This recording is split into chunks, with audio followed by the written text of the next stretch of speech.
Thailand, negeri senyuman, menyembunyikan lebih banyak daripada yang ditampilkannya.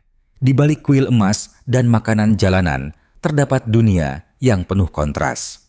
Kekayaan di samping kemiskinan, tradisi bertabrakan dengan perubahan. Apa yang ada di balik senyuman itu? Untuk memahami Thailand, Anda harus melihat lebih dalam, ke dalam keindahan dan bayang-bayangnya. Seks, kekuasaan, dan bertahan hidup. Sisi gelap pariwisata Thailand. Industri seks Thailand bukanlah rahasia bawah tanah. Ini adalah tontonan. Terjalin dalam mesin pariwisata, disajikan sebagai hiburan yang berani, dan dinormalisasi oleh dekade toleransi budaya, kebutuhan ekonomi, serta ambiguitas hukum. Distrik seperti Soi Cowboy, Patpong, dan Nana Plaza terkenal di seluruh dunia. Di sini, bar berjajar di ganggang sempit, lampu neon berkedip dengan nama-nama sugestif, dan batas antara hiburan dewasa dan eksploitasi terang-terangan sangat tipis. Meskipun secara teknis ilegal, prostitusi ditoleransi, dan dalam banyak kasus, secara tidak langsung difasilitasi oleh mereka yang berkuasa.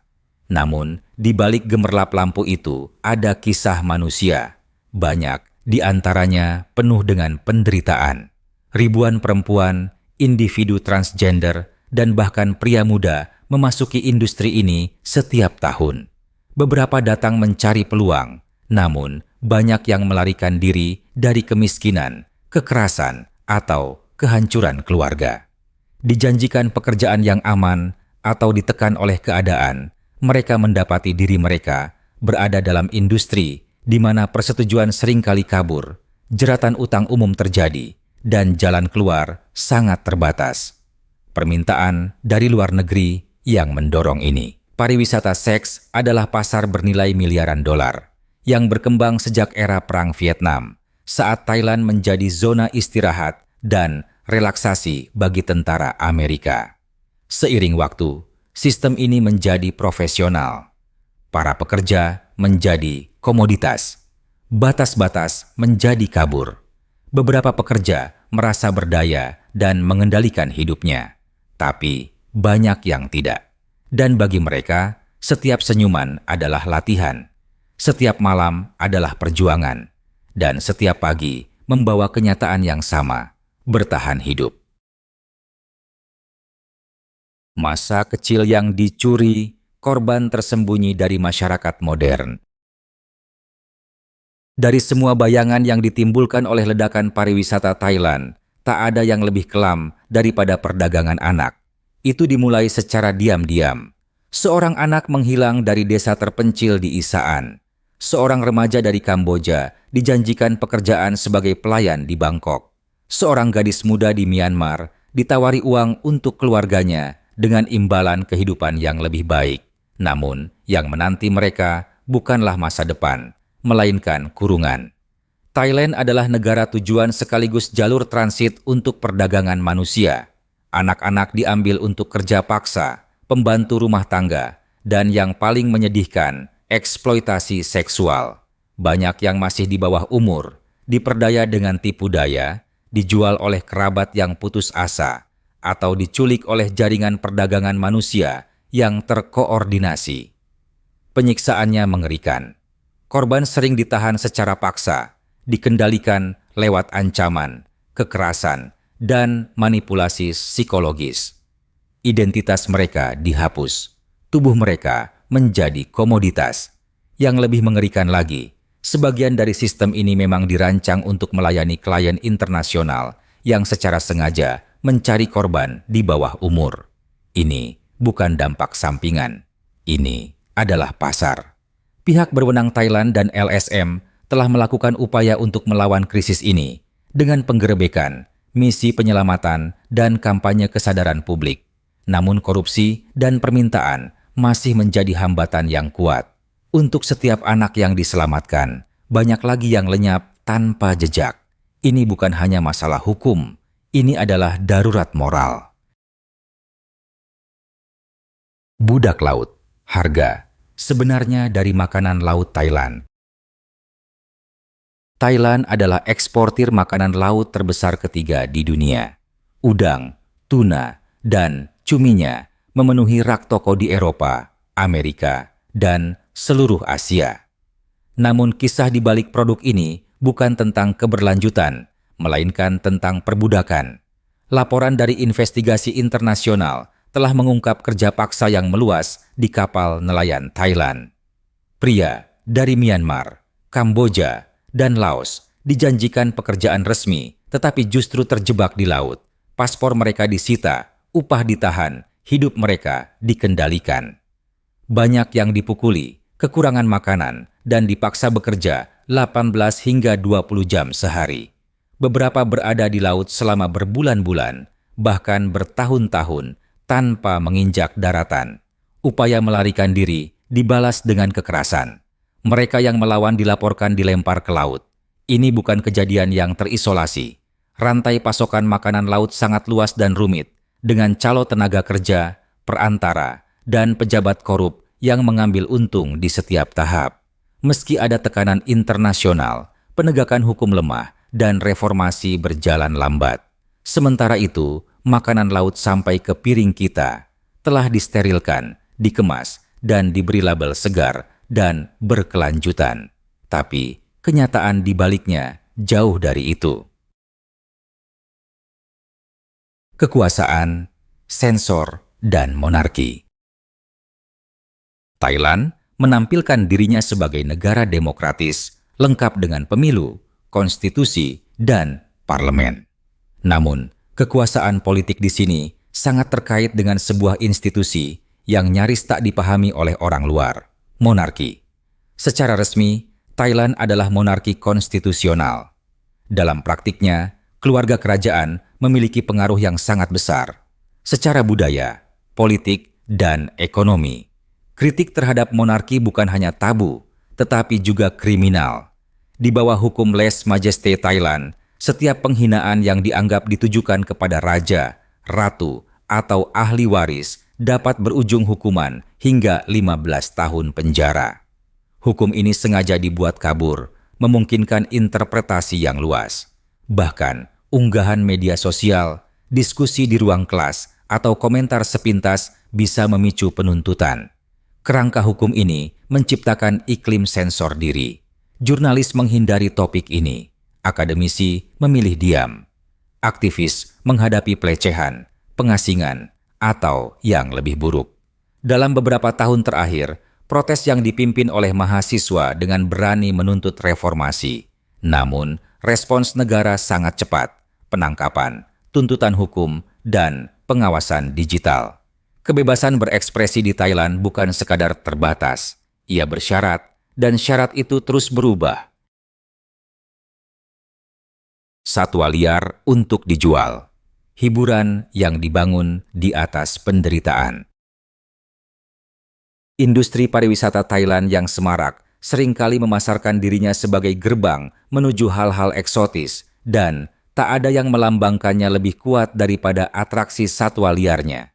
Wisatawan datang dengan antusias mencari pengalaman unik, menunggang gajah di hutan, bersuah foto dengan harimau, atau menonton monyet beratraksi. Namun, yang terjadi di depan kamera adalah pertunjukan yang dibangun di atas kekejaman dan penderitaan. Tontonan yang disamarkan sebagai tradisi. Untuk membuat gajah cukup patuh agar bisa ditunggangi atau melakukan trik, mereka menjalani proses kekerasan yang disebut fajaan atau pematahan semangat. Anak gajah dipisahkan dari induknya, dikurung dalam kandang kecil, dipukul dengan kait, dan dibiarkan tanpa makanan dan air sampai kehendaknya hancur. Setelah patah, mereka dipaksa bekerja, hari demi hari, mengangkut turis, atau menghibur kerumunan, seringkali di bawah terik matahari tanpa istirahat. Kucing besar seperti harimau sering diberi obat penenang agar jinak saat difoto. Dirantai atau dikurung, mereka menjalani hidup sebagai properti. Monyet, hewan yang cerdas dan sosial, dilatih dengan siksaan, dicambuk, dirantai, dan dipaksa meniru perilaku manusia demi hiburan.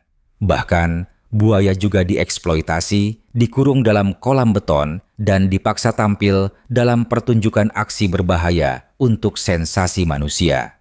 Atraksi-atraksi ini menghasilkan jutaan pendapatan setiap tahun, menjadi sisi menguntungkan dari sektor pariwisata Thailand. Tapi, semua itu dibayar mahal oleh kesejahteraan hewan. Meskipun tempat perlindungan yang etis memang ada, jumlahnya masih kalah banyak dibanding operasi yang mengutamakan laba daripada belas kasih. Di balik setiap kesempatan foto, terdapat makhluk hidup yang kehilangan martabat, terperangkap dalam siklus eksploitasi demi hiburan wisatawan. Kekaisaran sabu, narkoba, dan segitiga emas baru. Industri seks Thailand bukanlah rahasia bawah tanah. Ini adalah tontonan. Terjalin dalam mesin pariwisata, disajikan sebagai hiburan yang berani, dan dinormalisasi oleh dekade toleransi budaya, kebutuhan ekonomi, serta ambiguitas hukum. Distrik seperti Soi Cowboy, Patpong, dan Nana Plaza terkenal di seluruh dunia. Di sini, bar berjajar di ganggang sempit, lampu neon berkedip dengan nama-nama sugestif, dan batas antara hiburan dewasa dan eksploitasi terang-terangan sangat tipis. Meskipun secara teknis ilegal, prostitusi ditoleransi, dan dalam banyak kasus, secara tidak langsung difasilitasi oleh mereka yang berkuasa. Namun, di balik gemerlap lampu itu ada kisah manusia. Banyak di antaranya penuh dengan penderitaan. Ribuan perempuan, individu transgender, dan bahkan pria muda memasuki industri ini setiap tahun. Beberapa datang mencari peluang, namun banyak yang melarikan diri dari kemiskinan, kekerasan, atau kehancuran keluarga. Dijanjikan pekerjaan yang aman atau ditekan oleh keadaan, mereka mendapati diri mereka berada dalam industri di mana persetujuan seringkali kabur, jeratan utang umum terjadi, dan jalan keluar sangat terbatas. Permintaan dari luar negeri yang mendorong ini. Pariwisata seks adalah pasar bernilai miliaran dolar yang berkembang sejak era Perang Vietnam, saat Thailand menjadi zona istirahat dan relaksasi bagi tentara Amerika. Seiring waktu, sistem ini menjadi profesional. Para pekerja menjadi komoditas. Batas-batas menjadi kabur. Beberapa pekerja merasa berdaya dan mengendalikan hidupnya. Tapi banyak yang tidak. Dan bagi mereka, setiap senyuman adalah latihan. Setiap malam adalah perjuangan. Dan setiap pagi membawa kenyataan yang sama. Bertahan hidup. Pedesaan Thailand, hidup di pinggiran.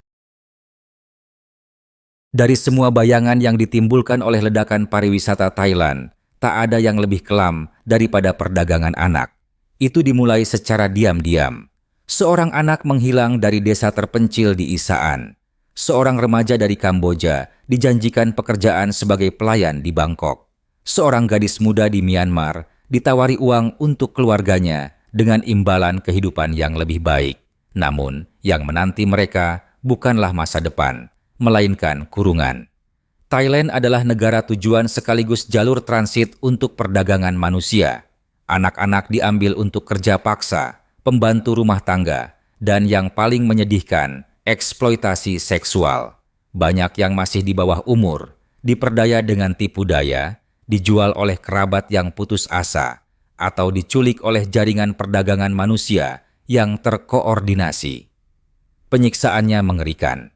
Korban sering ditahan secara paksa, dikendalikan lewat ancaman, kekerasan, dan manipulasi psikologis. Identitas mereka dihapus, tubuh mereka menjadi komoditas. Yang lebih mengerikan lagi, sebagian dari sistem ini memang dirancang untuk melayani klien internasional yang secara sengaja mencari korban di bawah umur. Ini bukan dampak sampingan. Ini adalah pasar. Pihak berwenang Thailand dan LSM telah melakukan upaya untuk melawan krisis ini dengan penggerebekan, misi penyelamatan, dan kampanye kesadaran publik. Namun korupsi dan permintaan masih menjadi hambatan yang kuat. Untuk setiap anak yang diselamatkan, banyak lagi yang lenyap tanpa jejak. Ini bukan hanya masalah hukum, ini adalah darurat moral. Ilusi surga, apa yang dilihat wisatawan dan apa yang tidak. Thailand adalah eksportir makanan laut terbesar ketiga di dunia. Udang, tuna, dan cuminya memenuhi rak toko di Eropa, Amerika, dan seluruh Asia. Namun kisah di balik produk ini bukan tentang keberlanjutan, melainkan tentang perbudakan. Laporan dari investigasi internasional telah mengungkap kerja paksa yang meluas di kapal nelayan Thailand. Pria dari Myanmar, Kamboja, dan Laos dijanjikan pekerjaan resmi, tetapi justru terjebak di laut. Paspor mereka disita, upah ditahan, hidup mereka dikendalikan. Banyak yang dipukuli, kekurangan makanan, dan dipaksa bekerja 18 hingga 20 jam sehari. Beberapa berada di laut selama berbulan-bulan, bahkan bertahun-tahun, tanpa menginjak daratan. Upaya melarikan diri dibalas dengan kekerasan. Mereka yang melawan dilaporkan dilempar ke laut. Ini bukan kejadian yang terisolasi. Rantai pasokan makanan laut sangat luas dan rumit, dengan calo tenaga kerja, perantara, dan pejabat korup yang mengambil untung di setiap tahap. Meski ada tekanan internasional, penegakan hukum lemah, dan reformasi berjalan lambat. Sementara itu, makanan laut sampai ke piring kita telah disterilkan, dikemas, dan diberi label segar dan berkelanjutan. Tapi, kenyataan di baliknya jauh dari itu. Untuk benar-benar memahami Thailand. Untuk benar-benar memahami Thailand, seseorang harus bersedia melihat lebih dari permukaannya, melangkah melewati momen foto, dan masuk ke dalam kontradiksi. Ini adalah negeri tempat kuil yang memukau berdiri di atas lingkungan yang putus asa. Tempat tradisi kuno berkembang di samping ketidakadilan modern. Tempat keagungan spiritual hidup berdampingan dengan penderitaan yang sunyi. Thailand itu sekaligus indah dan rusak. Ia sedang pulih dan sekaligus terluka. Ini adalah negara tempat orang-orang bertahan lebih dari yang mereka tunjukkan. Tempat kisah-kisah tak terungkap, bukan karena tak penting, tetapi karena tak nyaman. Ini bukan alasan untuk berpaling. Ini adalah alasan untuk melihat lebih dekat. Karena perjalanan paling bermakna bukanlah yang memberi pelarian, melainkan yang menuntut kesadaran. Melihat Thailand hanya sebagai destinasi liburan berarti melewatkan jiwanya. Namun, melihat Thailand sebagaimana adanya, dengan segala kompleksitasnya, adalah awal dari pemahaman. Dan mungkin itulah bentuk perjalanan yang paling menghormati. Terima kasih telah bergabung bersama kami dalam perjalanan membuka mata ini melalui Thailand, negeri keindahan, kontras, dan kenyataan pahit. Jika dokumenter ini memperluas pandangan Anda, bagikanlah kepada mereka yang ingin menjelajah dunia lebih dalam dari permukaan. Tetaplah bersama kami di Jelajahi Dunia untuk lebih banyak kisah tak terungkap dari penjuru bumi yang jarang disorot.